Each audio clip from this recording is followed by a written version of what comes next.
Le 13 août 1996, la police de Jacksonville, dans l'État du Mississippi, aux États-Unis, reçoit un appel à 3h30 du matin. Une femme appelle le 911, en affirmant qu'une jeune fille effrayée et affolée vient de sonner à sa porte, avec un couteau de boucher en main.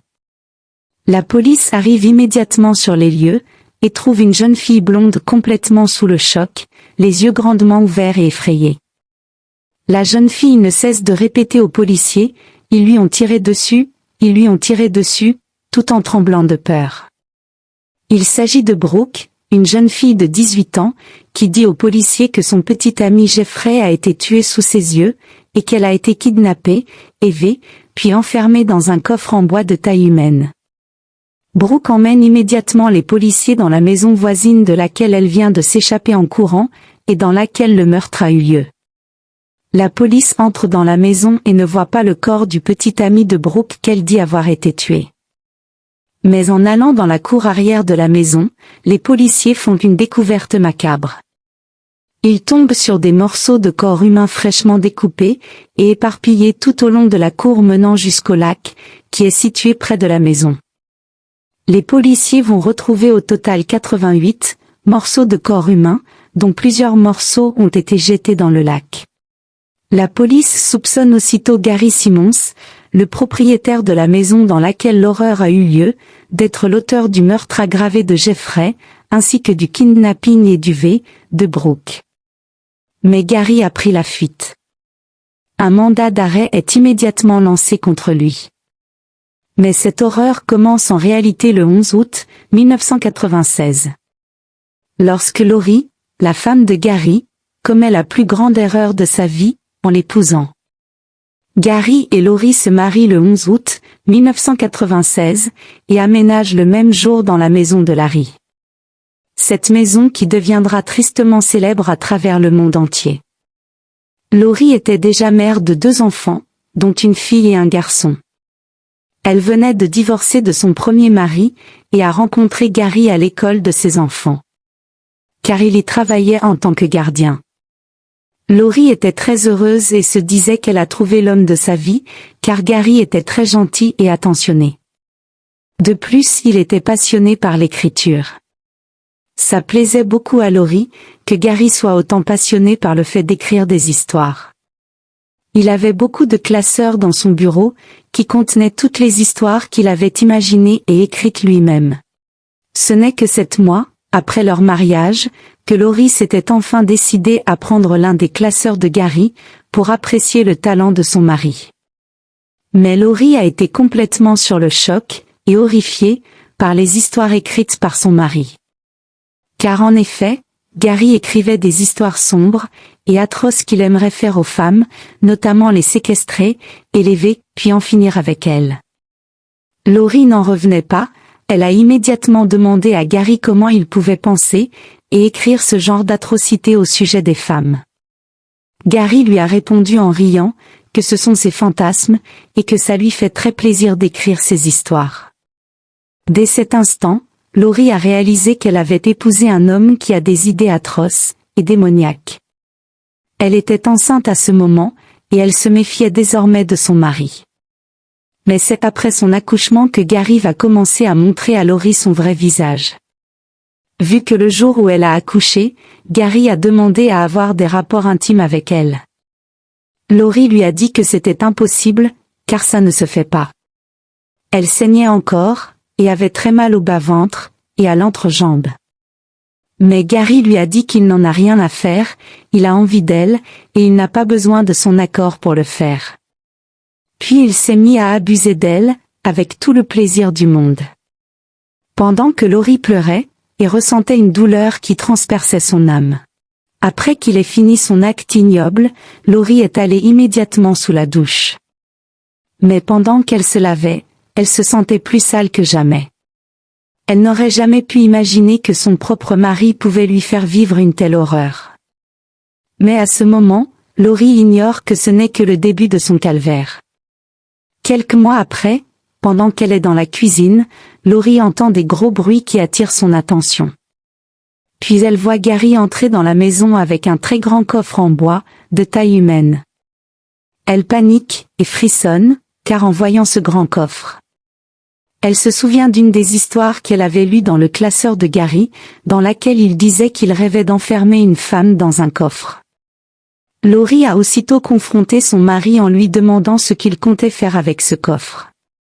Il lui a répondu avec tout le calme du monde, en lui disant qu'il en avait besoin, et il n'a pas d'explication à donner à qui que ce soit.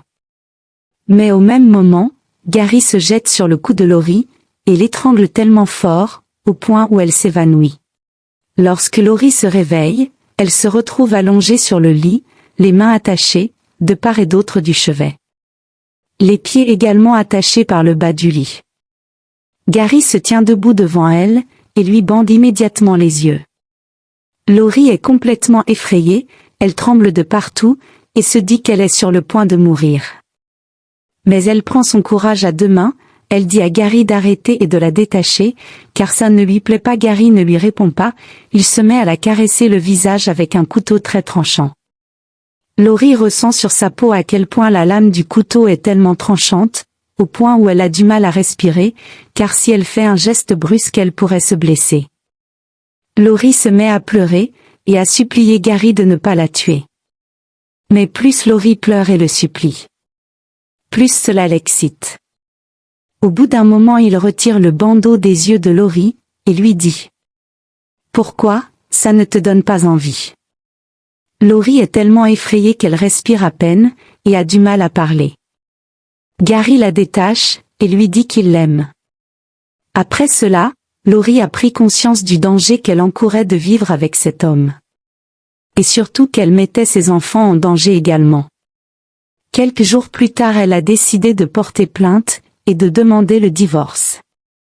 Tout en racontant aux officiers le calvaire que son mari lui fait vivre. Elle leur a dit qu'il est très dangereux, et peut la tuer à tout moment. Mais les agents lui ont dit que vu qu'elle n'a aucune preuve, pour prouver ce que Gary lui a fait, ils ne peuvent rien pour elle. Les agents disent également à Laurie, qu'il est interdit de divorcer dans l'État du Mississippi, lorsqu'une femme est enceinte. Laurie dit aux agents qu'elle n'est pas enceinte, et veut divorcer. Mais les agents lui imposent de faire un test de grossesse séance tenante. Après avoir fait le test, Laurie se rend compte avec étonnement qu'elle est enceinte. Cela la désole au plus haut point. Car elle ne peut pas demander le divorce, et sera obligée de subir encore, et être exposée aux atrocités de son mari. Laurie est déterminée à quitter Gary, mais elle n'a pas d'argent. Elle n'a ni travail, et pas d'endroit où aller vivre avec ses 3 enfants, et le bébé qu'elle attend. Alors elle se met à demander de l'aide aux associations, de protection des droits des femmes et des enfants. Malgré le fait que la procédure a pris du temps. Une association a donné un logement à Laurie, pour qu'elle puisse y vivre avec ses enfants. Laurie était enfin soulagée, de s'être éloignée de son monstre de mari. L'association lui avait même trouvé un travail. Elle s'en sortait bien, et était à nouveau heureuse avec ses enfants. Son petit frère nommé Timothée séjournait très souvent chez elle, notamment pour l'aider avec les enfants. Mais une chose dérange, et intrigue énormément Laurie. Le fait que son petit frère Timothée continue de voir Gary. Malgré tout ce que Laurie lui a raconté à son sujet. Un soir aux environs de 22 heures, pendant que Laurie et Timothée sont dans la cuisine, quelqu'un sonne à la porte. Il s'agit de Gary. Il dit à Laurie qu'il veut parler avec Timothée un instant, devant le porche de la maison. Quelques minutes après, Timothée revient dans la maison, et dit à Laurie qu'il sort avec Gary, et qu'il sera de retour dans peu de temps. Mais finalement jusqu'à 3 heures du matin, Laurie se rend compte que Timothée n'est toujours pas rentré. Elle décide d'appeler au domicile de Gary pour savoir où Timothée se trouve. Mais le téléphone sonne pendant plusieurs minutes, sans que personne ne décroche. Alors Laurie a décidé de laisser le téléphone sonner en espérant que Gary répondra. Mais Gary n'est pas dans la maison. Par contre le bruit de la sonnerie du téléphone réveille la jeune fille qui dormait dans le coffre, et qui a été kidnappée par Gary. Mais comment cette belle jeune fille s'est-elle retrouvée piégée, et enfermée dans le coffre de Gary.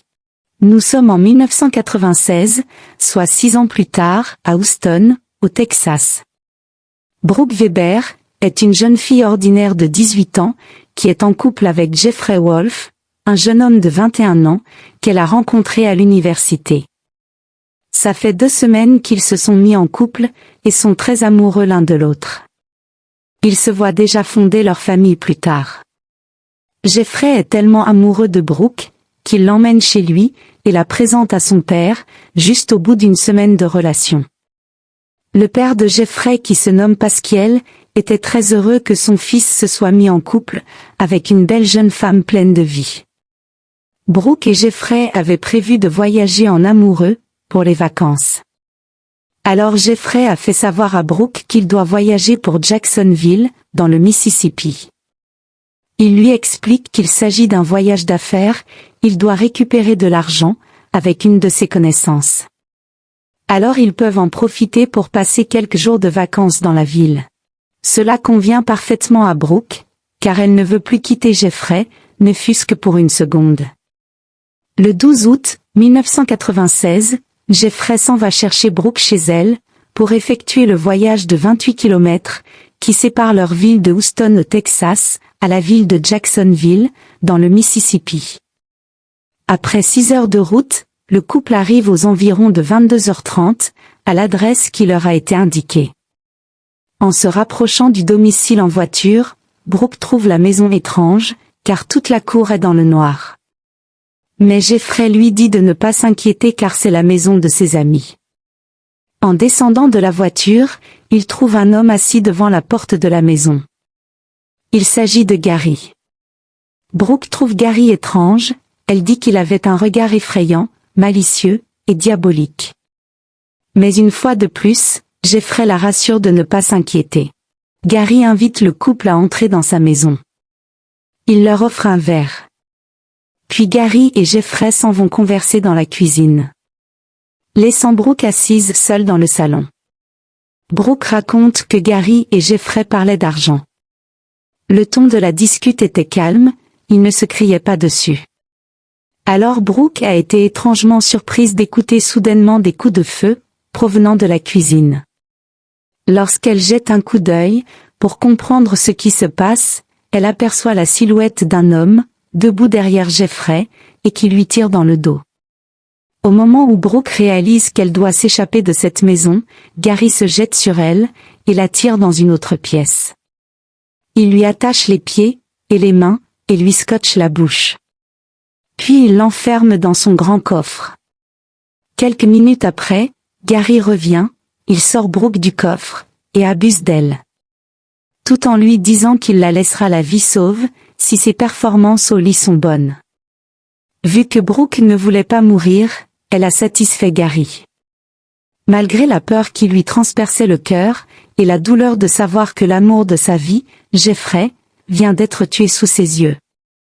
Après avoir pris son pied, Gary a de nouveau enfermé Brooke dans le coffre. Tellement apeurée, horrifiée, et épuisée, au bout d'un long moment passé dans le coffre, Brooke s'est endormie. Puis elle a été soudainement réveillée, par le bruit du téléphone qui ne cessait de sonner, aux environs de 3 heures, en pleine nuit. Vu que personne ne décrochait, et qu'elle n'entendait aucun bruit dans la maison, Brooke a compris qu'elle était seule. Alors elle a décidé de se sauver la vie, en s'échappant. Elle s'est débattue dans le coffre, et a réussi à défaire les nœuds des cordes avec lesquelles elle était ligotée. Puis elle s'est mise à pousser le haut du coffre, avec son corps, de toutes ses forces. Et le cadenas a fini par se casser. Brooke est rapidement sortie du coffre, elle a pris le couteau qui était posé sur la table, pour se défendre en cas de nécessité. Puis elle s'est mise à courir de toutes ses forces, en direction de la maison voisine.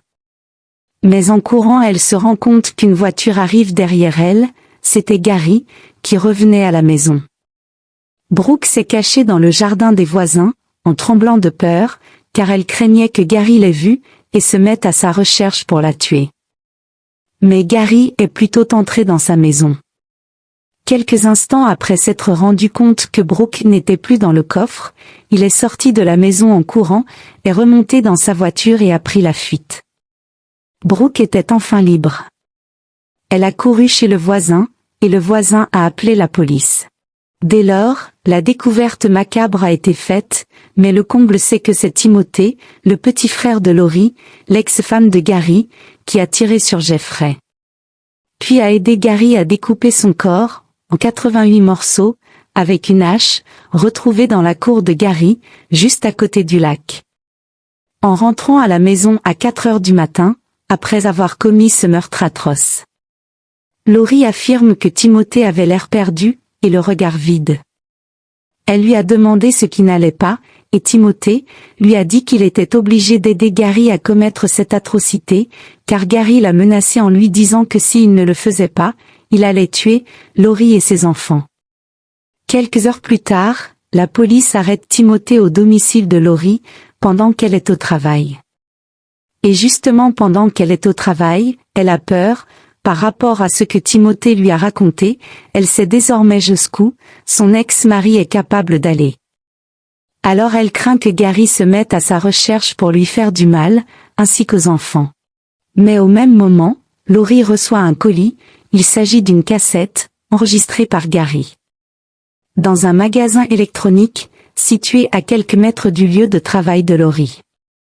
Dans la vidéo, Gary se confie à Lori, en lui disant qu'il n'avait pas le choix, et il était obligé de tuer Jeffrey, car il avait déjà pris et dépensé son argent. Il dit à Lori qu'il s'excuse pour toutes les atrocités qu'il lui a faites subir. Il affirme qu'il ne prend conscience de la gravité de ses actes, rien qu'après les avoir commis. Il conclut en disant, mais apparemment, le moment est venu pour moi de payer. Il dit à Lori qu'il l'aime. Quelques heures après avoir enregistré la vidéo, Gary appelle la police pour se rendre. Il est aussitôt arrêté, et la presse le surnomme immédiatement le boucher du lac.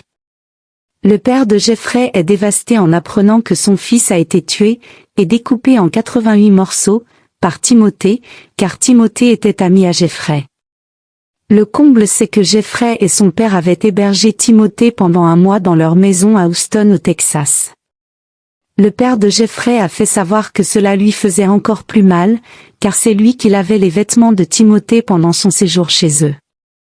Il l'a nourri, pendant un mois, et Timothée le remercie en tirant cette balle dans le corps de son fils, puis en le découpant en petits morceaux. Timothée a été reconnu coupable de meurtre aggravé.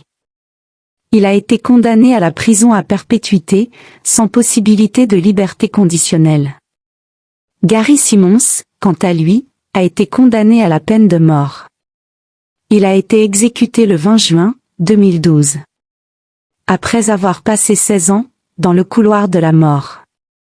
Brooke raconte dans un documentaire qu'après cette nuit d'horreur, elle ne s'est plus jamais sentie en sécurité, d'autant plus que Gary a essayé de la faire tuer en étant en prison. Sachant que Brooke était le seul témoin vivant, donc sa mort, et le fait qu'elle ne puisse pas témoigner, pouvait empêcher à Gary d'écoper la peine de mort. Brooke affirme qu'elle a dû changer de nom, et changer de coupe de cheveux, en permanence pour ne pas être retrouvée par la femme, ou les enfants de Gary, au cas où ils auraient voulu se venger. Car Brooke a fait condamner Gary à la peine capitale. Que pensez-vous de ce fait divers sombre? Dites-le nous en commentaire. Abonnez-vous, pour ne manquer aucune vidéo similaire.